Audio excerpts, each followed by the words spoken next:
Nós estamos lendo do Srimad Bhagavatam, com tradução e comentários, por sua divina graça, A.C. Bhaktivedanta Swami Prabhupada. Canto 1, capítulo 18, verso 1. Sri Suta Goswami disse: devido à misericórdia da personalidade de Deus, Sri Krishna, que age maravilhosamente, Maharaj Parikshit, embora atacado pela arma do filho de Drona no ventre de sua mãe, não pôde ser queimado. Significado: os sábios de Naimisharanya ficaram admirados após ouvir sobre a maravilhosa administração de Maharaj Parikshit, especialmente com referência à punição contra a personalidade de Kali e a seu ato de fazê-lo completamente incapaz de causar qualquer mal dentro do reino. Suta Goswami estava igualmente ansioso por descrever o nascimento e morte maravilhosos de Maharaj Parikshit. E este verso é enunciado por Suta Goswami para aumentar o interesse dos sábios de Naimisharanya. Verso 2. Além disso, Maharaj Parikshit estava sempre conscientemente rendido à personalidade de Deus. E, portanto, ele não ficava temeroso, nem dominado pelo medo, devido à serpente alada que iria picá-lo por causa da fúria de um menino Brahmana. Significado: um devoto rendido do Senhor chama-se Narayana Parayana. Uma pessoa assim nunca teme qualquer lugar ou pessoa, nem mesmo a morte. Para ele, nada é tão importante como o Senhor Supremo, e assim ele dá igual importância ao céu e ao inferno. Ele sabe bem que tanto o céu quanto o inferno são criações do Senhor, e da mesma forma, a vida e a morte são diferentes condições de existência criadas pelo Senhor. Mas em todas as condições e em todas as circunstâncias, a lembrança de Narayana é essencial. O Narayana Parayana pratica isso constantemente. Maharaj Parikshit era um desses devotos puros. Ele foi erroneamente amaldiçoado por um filho inexperiente de um Brahmana, que estava sob a influência de Kali. E Maharaj Parikshit tomou isso como sendo enviado por Narayana. Ele sabia que Narayana, o Sr. Krishna, o salvara quando ele estava sendo queimado no ventre de sua mãe. E se ele tivesse que ser morto por uma picada de serpente, isso ocorreria, certamente, pela vontade do Senhor. O devoto nunca se opõe à vontade do Senhor. Qualquer coisa enviada por Deus é uma bênção para o devoto. Portanto, Maharaj Parikshit não temia essas coisas, nem tampouco elas o confundiam. Este é o sinal de um devoto puro do Senhor. Verso 3. Além disso, após deixar todos seus associados, o rei rendeu-se como discípulo ao filho de Vyas, Shukadev Goswami. E assim ele foi capaz de entender a verdadeira posição da personalidade de Deus. Significado: aqui a palavra Adita é significativa. A personalidade de Deus, Sri Krishna, é conhecido como Adita, ou inconquistável, e ele é assim sob todos os aspectos. Ninguém pode conhecer sua verdadeira posição. Ele também é inconquistável pelo conhecimento.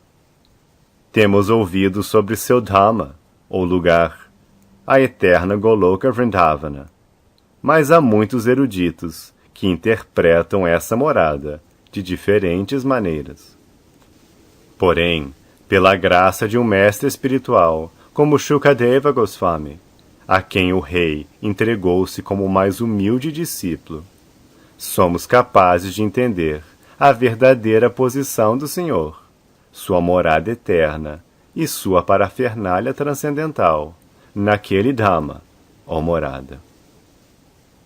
Conhecendo a posição transcendental do Senhor e o método transcendental pelo qual uma pessoa pode aproximar-se daquele Dhamma transcendental, o rei estava confiante sobre seu destino final.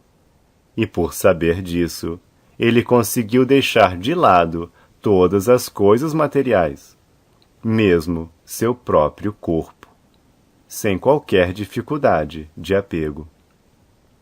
No Bhagavad Gita, afirma-se que Param Drishtva Nivartate. Uma pessoa pode abandonar toda ligação com apego material, quando é capaz de ver o Param, ou a qualidade superior das coisas.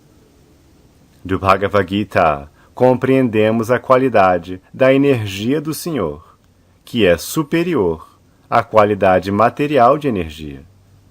E pela graça de um mestre espiritual autêntico, como Shukadeva Goswami, é completamente possível conhecer tudo sobre a energia superior do Senhor, pela qual o Senhor manifesta seu nome eterno, qualidades, passatempos, parafernália e variedades.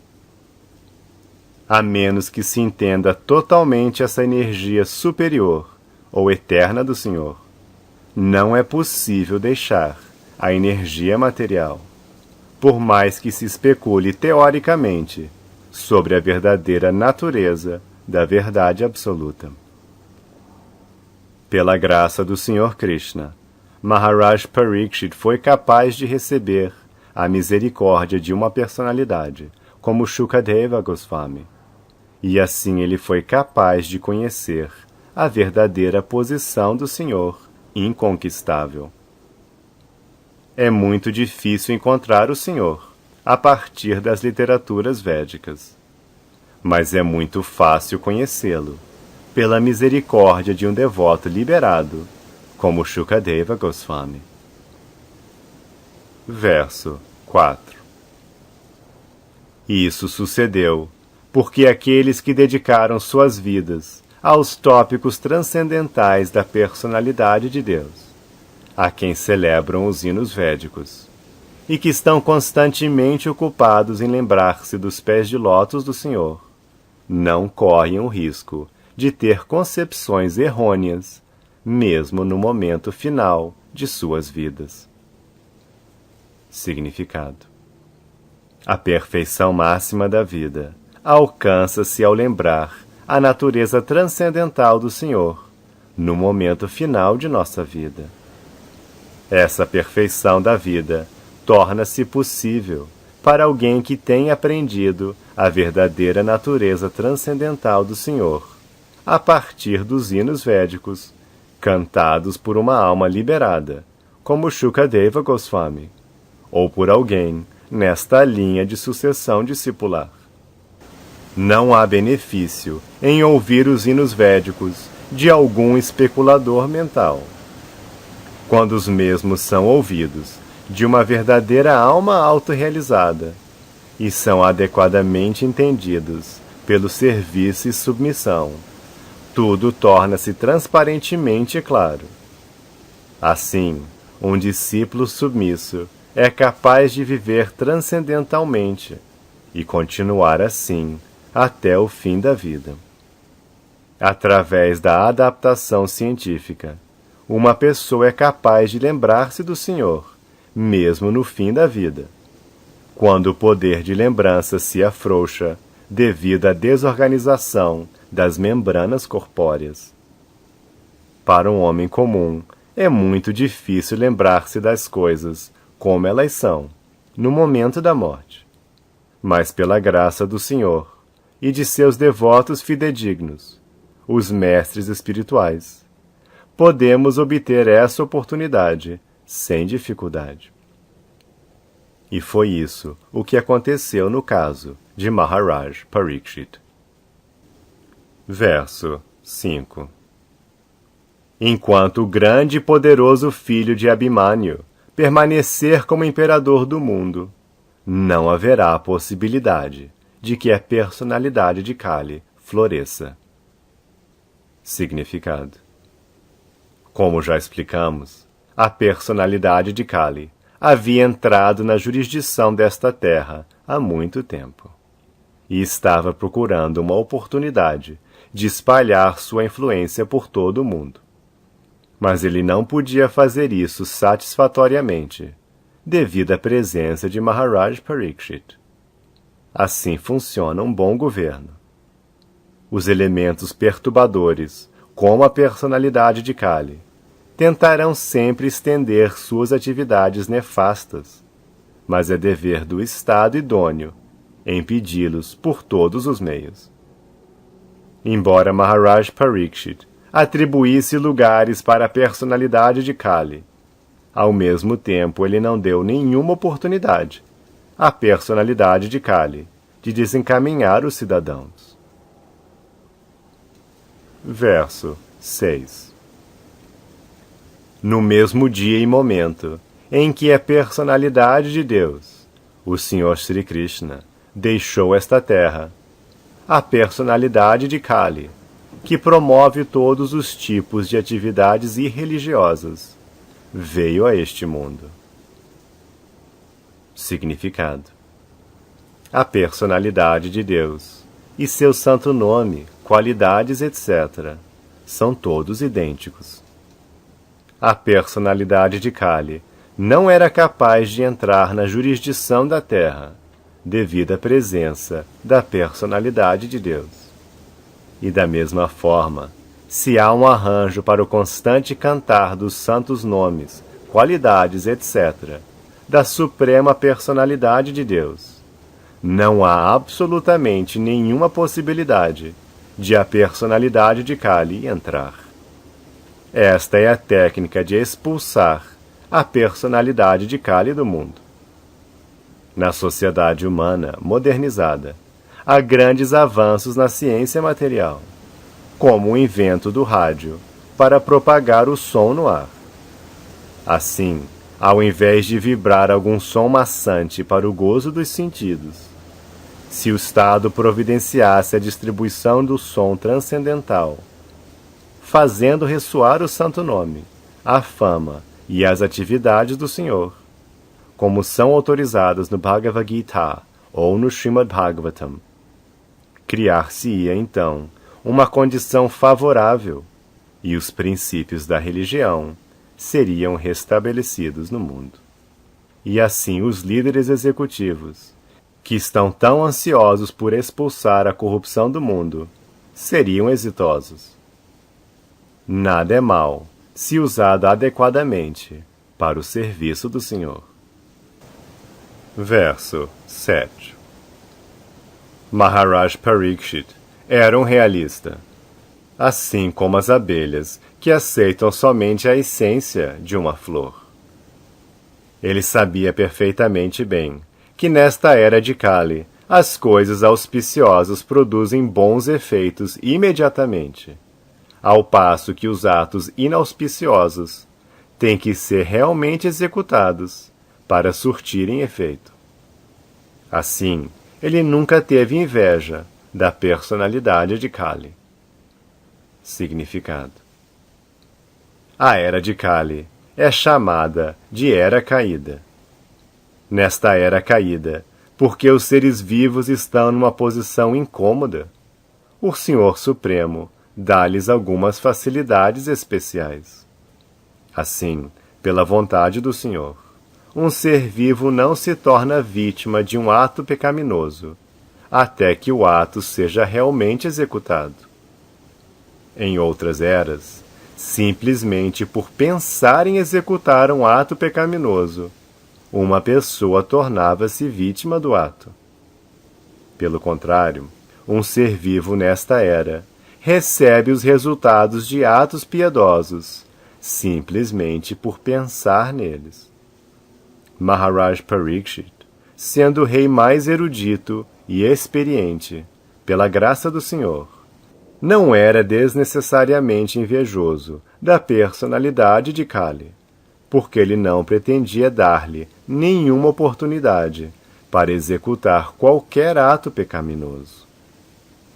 Ele protegeu seus súditos de caírem vítimas dos atos pecaminosos da Era de Kali, e ao mesmo tempo deu plena facilidade para a Era de Kali, ao Akinyoala, com alguns lugares particulares.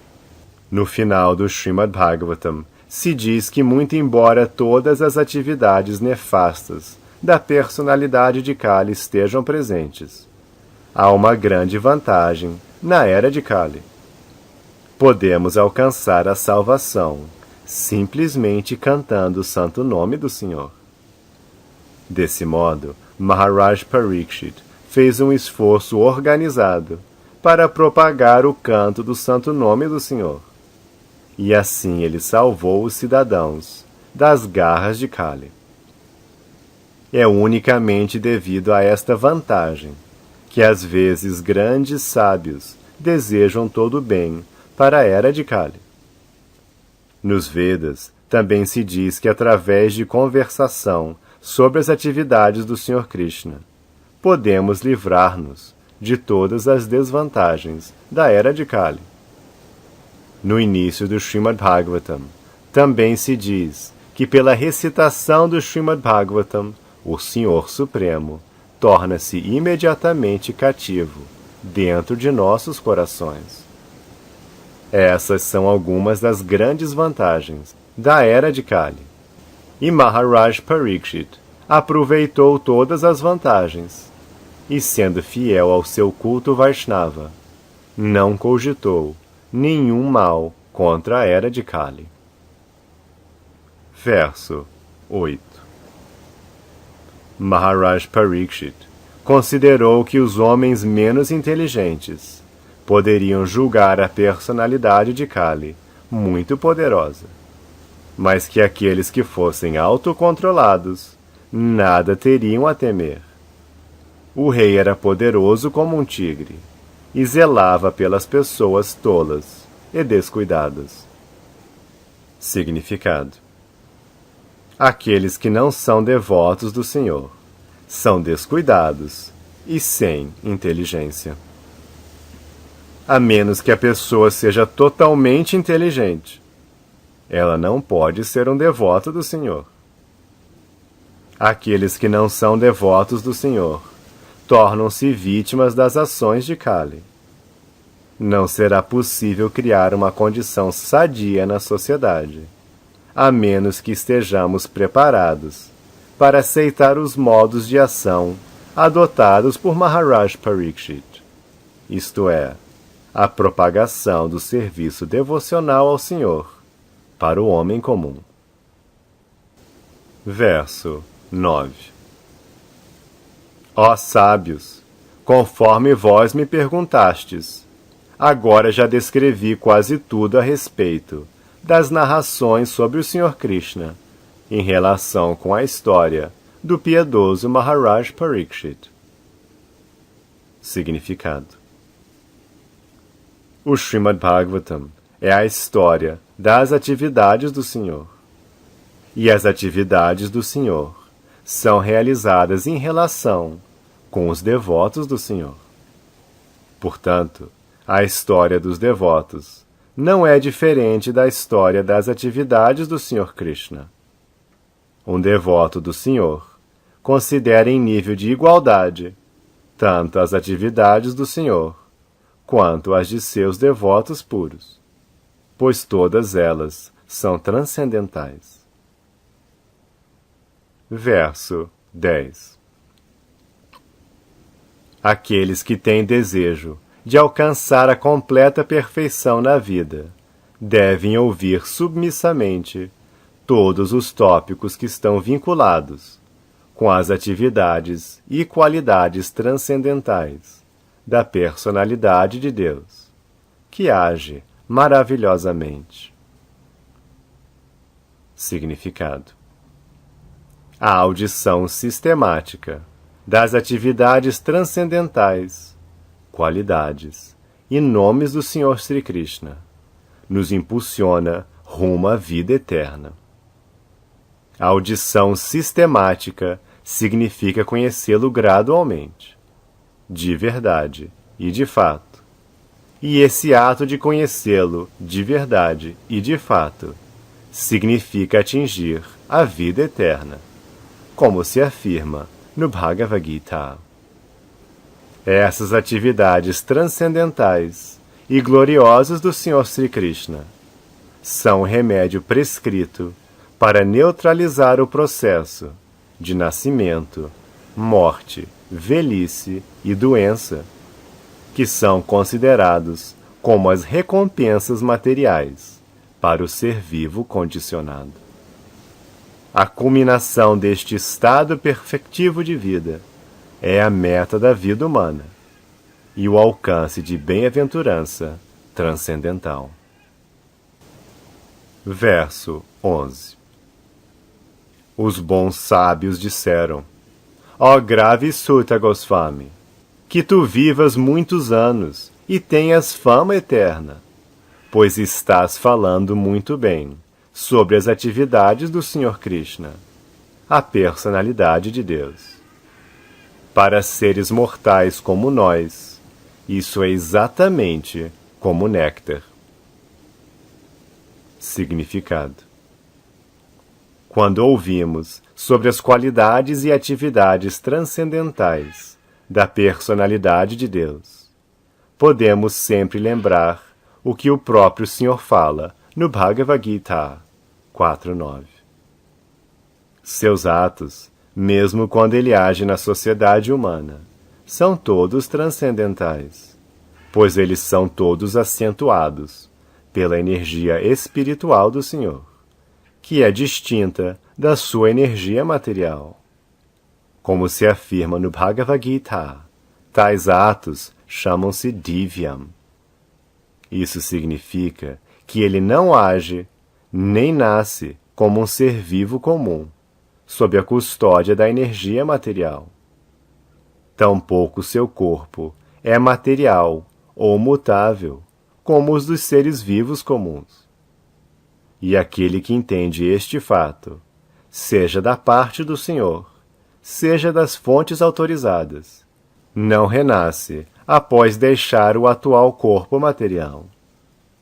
Uma alma iluminada assim é admitida ao reino espiritual do Senhor e ocupa-se no transcendental serviço amoroso ao Senhor. Portanto, quanto mais ouvimos sobre as atividades transcendentais do Senhor, como são narradas no Bhagavad Gita e no Srimad Bhagavatam, tanto mais podemos conhecer sua natureza transcendental e assim fazer progresso definitivo no caminho de volta ao Supremo. Verso 12. Acabamos de dar início à realização desta atividade fruitiva, um fogo sacrificatório, sem ter certeza sobre seus resultados, devido às muitas imperfeições de nossa ação. Nossos corpos enegreceram-se por causa da fumaça, mas estamos realmente satisfeitos com o néctar dos pés de lótus da personalidade de Deus, Govinda, que tu estás distribuindo. Significado: o fogo sacrificatório, aceso pelos sábios de Naimisharanya, estava certamente cheio de fumaça e de dúvidas, por causa de muitas falhas. A primeira falha é que há aguda escassez de brahmanas capazes de executar tais realizações exitosamente nesta era de Kali. Qualquer discrepância em tais sacrifícios estraga todo o desempenho, e o resultado é incerto, assim como se dá nos empreendimentos agrícolas. O bom resultado ao lavrar o campo de arroz depende da chuva providencial, e, portanto, o resultado é incerto. Analogamente, a realização de qualquer tipo de sacrifício nesta era de Kali é incerta. Brahmanas cobiçosos e inescrupulosos da era de Kali induzem o público inocente a esses incertos shows sacrificatórios, sem revelar o preceito escritural de que na era de Kali não há outra realização sacrificatória frutífera, senão sacrifício do canto congregacional do santo nome do Senhor. Suta Goswami estava narrando as atividades transcendentais do Senhor diante da congregação de sábios, e eles estavam realmente percebendo o resultado de ouvir essas atividades transcendentais. Podemos sentir isso praticamente, assim como podemos sentir o resultado de comer alimentos. A compreensão espiritual atua dessa maneira. Os sábios de Naimisharanya estavam sofrendo praticamente por causa da fumaça de um fogo sacrificatório e tinham dúvidas sobre o resultado. Mas por ouvirem da parte de uma pessoa realizada, como Suta Goswami, eles estavam plenamente satisfeitos. No Brahma Vaivarta Purana, Vishnu diz a Shiva que na era de Kali, os homens cheios de ansiedades de várias espécies podem se esforçar em vão nas atividades fruitivas e especulações filosóficas. Mas quando eles se ocupam em serviço devocional, o resultado é certo e seguro, e não há perda de energia. Em outras palavras, coisa alguma realizada para a compreensão espiritual ou para benefício material pode ser bem-sucedida sem o serviço devocional ao Senhor. Verso 13.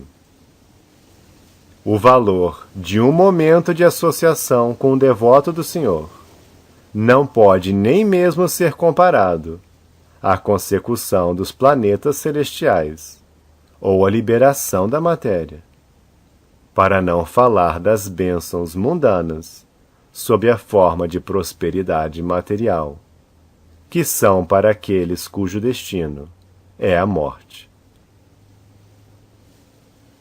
Significado: quando há alguns pontos semelhantes, é possível comparar uma coisa com outra. Não podemos comparar a associação de um devoto puro com coisa alguma material.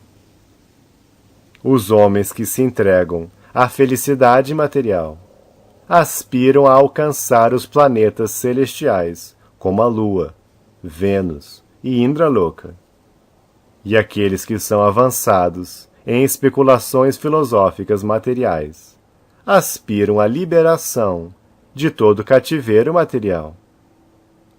Quando alguém torna-se frustrado com todas as espécies de avanço material, ele deseja o tipo oposto de liberação, que se chama Apurnarbhava, ou seja, não renascimento. Mas os devotos puros do Senhor não aspiram à felicidade obtida no reino celestial, nem aspiram à liberação do cativeiro material. Em outras palavras, para os devotos puros do Senhor, os prazeres materiais obteníveis nos planetas celestiais são como fantasmagoria, e porque já são liberados de todas as concepções materiais de prazer e aflição, eles são realmente liberados, mesmo no mundo material. Isso significa que os devotos puros do Senhor estão situados numa existência transcendental, ou seja, no serviço amoroso ao Senhor, tanto no mundo material quanto no mundo espiritual. Assim como um servidor do governo é sempre o mesmo, seja no escritório, seja em casa ou em qualquer lugar. Da mesma forma, um devoto nada tem a ver com nenhuma coisa material, pois ele está ocupado exclusivamente no transcendental serviço ao Senhor. uma vez que ele nada tem a ver com nenhuma coisa material. Que prazer pode ele obter de bênçãos materiais, como reinados ou outras soberanias, que acabam rapidamente com o fim do corpo? O serviço devocional é eterno. Ele não tem fim, porque é espiritual. Portanto, uma vez que os bens de um devoto puro são completamente diferentes dos bens materiais, não há termos de comparação entre os dois. Suta Goswami era um devoto puro do Senhor, e portanto sua associação com os rishis em Naimisharanya é única. No mundo material, a associação com materialistas grosseiros é verdadeiramente condenada. O materialista é denominado Yoshitsangi, ou aquele que é muito apegado ao emaranhamento material, mulheres e outras parafernálias. Tal apego é condicionante, porque afasta das bênçãos da vida e da prosperidade. E justamente oposto é o Bhagavata Sangi, ou aquele que está sempre em contato com o nome, forma, qualidades, etc. do Senhor. Essa associação é sempre desejável. Ela é adorável, louvável, e podemos aceitá-la como a meta máxima da vida.